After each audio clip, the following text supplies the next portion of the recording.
What's up, nerds? Today, we're talking about the potential of The Last of Us Part 3 and why it really just needs to happen. I've watched a couple other YouTubers post and talk about this, and I just wanted to give my own take and come up with a story that I think would be perfect for Part 3, and it just needs to happen. So, with that being said, let's get into it. So, if you're a fan of the first two games, you probably agree with me. And also, probably like me, you're frustrated and confused about Neil Druckmann's comments about the potential of a third game. Basically, saying he's open to it, but only if the story makes sense. Well, Neil, the story does make sense to move forward with. There is a clear path, and it'd be an epic finale to this trilogy of games.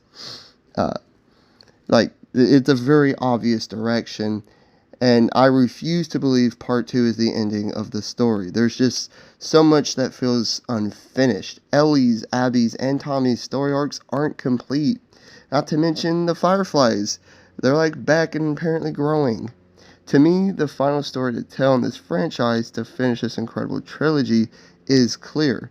Think about it. The first game is about two broken souls who found love again. The second is about grieving that love when it's gone and seeing how far you're willing to go to get revenge. Part 3 should be about forgiveness and redemption, as well as truly breaking the cycle of just revenge and pain and hate. This is the clear way to wrap up the franchise with a nice bow, and it would finish everyone's story arcs. Part 2 was criticized heavily by fans, and for a good reason, but it needed to happen for this epic finale. So with all that being said, let's get into the potential of what Part 3 should be. The story starts at least a couple of years after the events of Part 2. I don't think Ellie would have gone after Dina and JJ, because she knows she made her own bed when she went against Dina's wishes by going after Abby, and now she must lay in it. Don't get it twisted. Dina doesn't hate Ellie. At this point, Dina knows Ellie didn't kill Abby. It's more of Ellie not believing she deserves to be happy, deserves to be with them and have that awesome little family, because she had it and then she threw it away. That's how she views it. Her relationship with Tommy, however, has only gotten worse. His inability to believe that letting Abby go was the right thing to do just eats at him every day. This, along with the fact that Maria left him due to his bitterness and anger towards Ellie, and he's gone from town leader to town drunk. I believe Ellie would live on the outskirts of Jackson in a small little place, alone and isolated from everyone else. Maybe she watches that side of the wall for him. And while she's not haunted by her past anymore, she's still emotionally scarred and truly searching for a purpose. This game shouldn't be about like the curing the infection. Shouldn't be about that. As we know, as far as we know, the only doctor who could have done that is now dead. But some fans like to think about it, the part 3 being about that. Maybe there's another scientist out there. Don't think it needs to be about that. Just putting that there now. She wants to make a change in her life as it's become very rudimentary. She even contemplates leaving Jackson entirely just to explore the world and find people or whatever, to find that purpose. But she would settle on this instead, finding the Fireflies. This makes sense as her symbol is a moth, an insect that seeks light in the darkness. She would want to help them connect with other communities, bring in survivors, and build sanctuaries across the country. She wants to just leave without a word, but realizes she has no idea where to even start, and after going back and forth, she reluctantly seeks out Tommy for help. At first, he just tells her to F off, but she explains what she's doing. What she's doing is for the greater good for everyone. After some back and forth, he'd reluctantly agree. The relationship at the start of the journey would parallel how Joe and Ellie's relationship started out in the first game. And just like then, the relationship will get better as they travel on their journey. Of course, as they travel, they'll have to deal with the infected as well as or to kill or sneak past, depending on your playstyle. But they'll also run into remnants of a new group of people. I don't have much detail on this group. I just thought of this idea when coming up with for this like outline of the game. But I'd imagine this group to be like the most brutal and calculated group Ellie and Tommy had ever seen, and their leader would be the main antagonist of the game. And Act 1 would end with them finding the Fireflies and running into one of their leaders, none other than Abby Anderson, alongside Lev, of course. Upon crossing past, there would be a moment of pause and shock as the emotions within all of them bubble up inside, and then in a fit of rage, Tommy will attack her. Abby will defend herself as Lev aims his bow at Ellie, who's trying to defuse the entire situation. While she feels conflicted upon seeing Abby again, she knows this isn't why they're there, and opts for peace. She tells Lev this, along with the fact that they're trying to find the Fireflies. She would also drop her gun to show, hey, no peace, or for peace. This would convince Lev, and they would stop the fighting and yelling. After a few minutes to breathe and just, calm down, Ellie would explain to Abby why they're there and that they're not there for revenge. She would also mention this other group they've been running into. That's when Abby would tell them that the Fireflies have been at war with this group and that the Fireflies are losing. They are well trained, well armed, show no mercy, and outnumber the Fireflies, and that their leader is worse than all of them. And now they all have a common enemy. As they travel, they slowly start to trust each other more and more, to the point Abby would reveal why she killed Joel. Now, Ellie did learn as to why she did in part 2, but she would be hearing it from Abby's point of view, from Abby's voice. And Tommy hasn't heard it.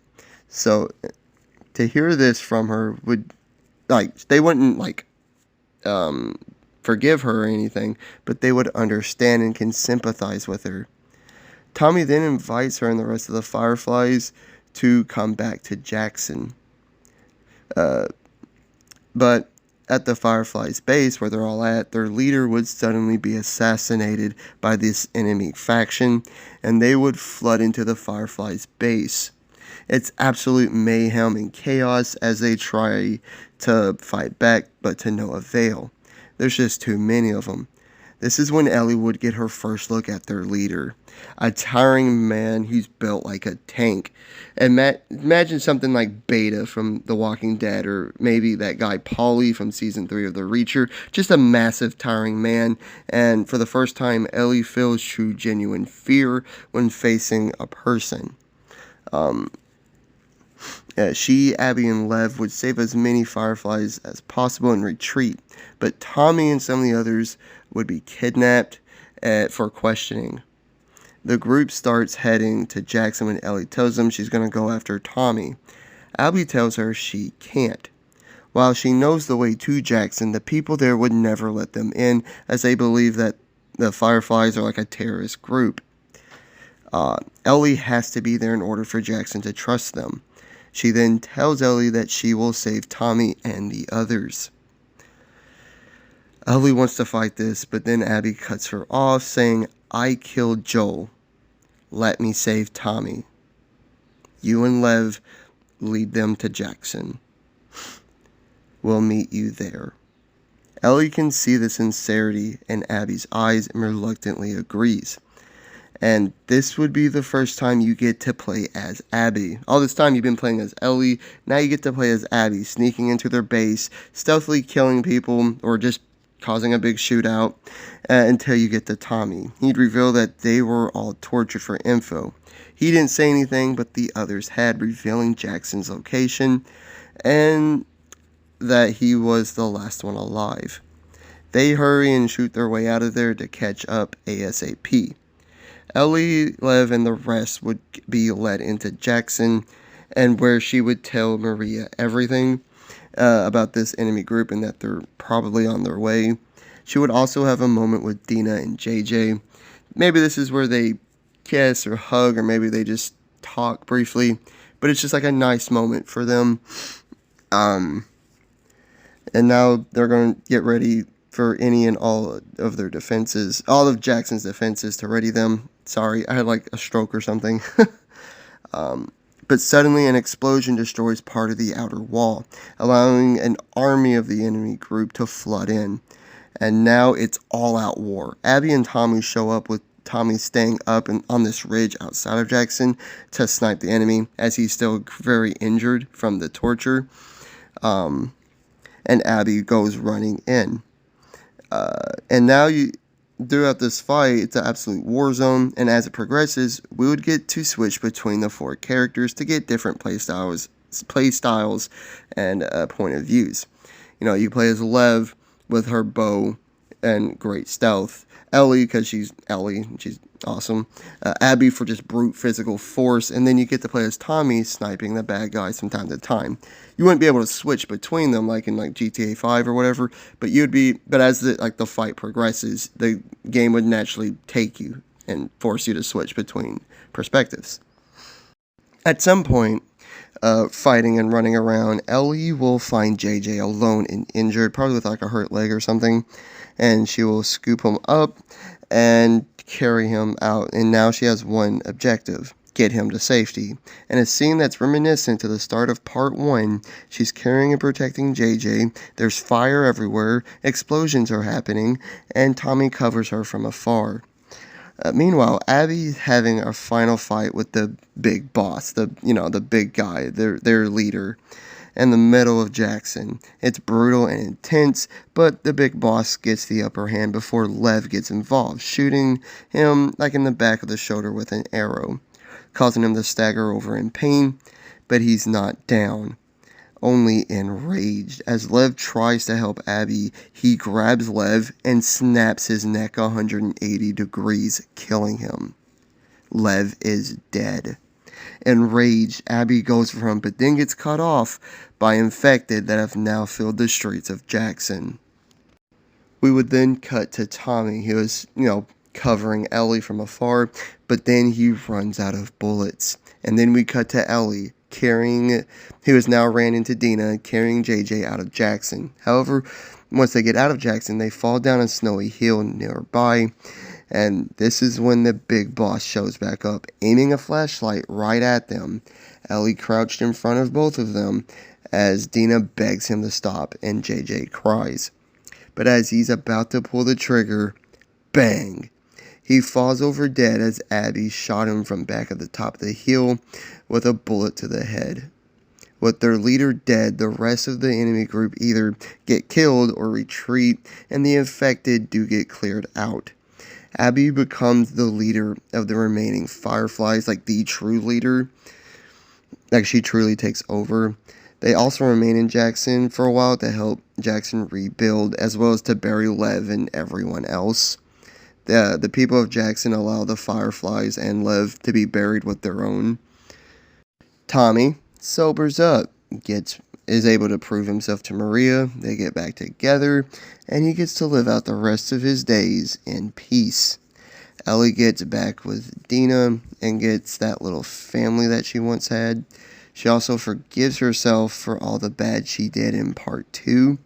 And before the game ends, Abby asks Ellie for forgiveness for killing Joel. Ellie pauses before saying, "I don't think I'll ever be able to forgive you." Abby solemnly nods, disappointed but understanding. But then Ellie continues, "But without you, Lev, and the Fireflies, Tommy would be dead and Jackson would have fallen. And for that, I'm eternally grateful." That's when Tommy cuts in, saying the same, and that Jackson will always be a home to the Fireflies. They then watch the Fireflies leave into the wasteland as they embrace, and the screen goes to black. There's also an alternate ending I thought of. I think another ending could be Ellie going with Abby to help reform the Fireflies and to grow them, because that was the initial purpose, leaving Jackson Force to find the Fireflies. So either ending, both of them I'm good with.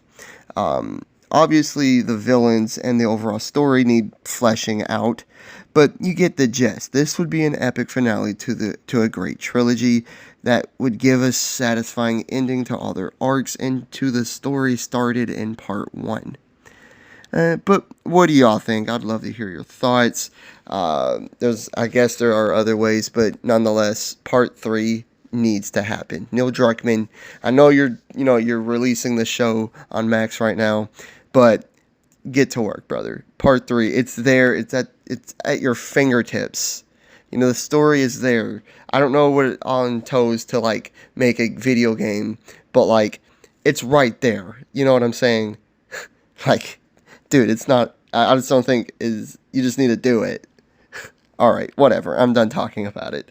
Like and subscribe if you did enjoy. Leave a comment of what you thought, and hit the notification bell to be notified of all my future videos and all the great stuff. I truly do appreciate it. Please leave me questions for the Q&A video that I wish to do. Yeah, I think that's everything. I truly appreciate you guys, and I'll catch you all in the next one. Peace.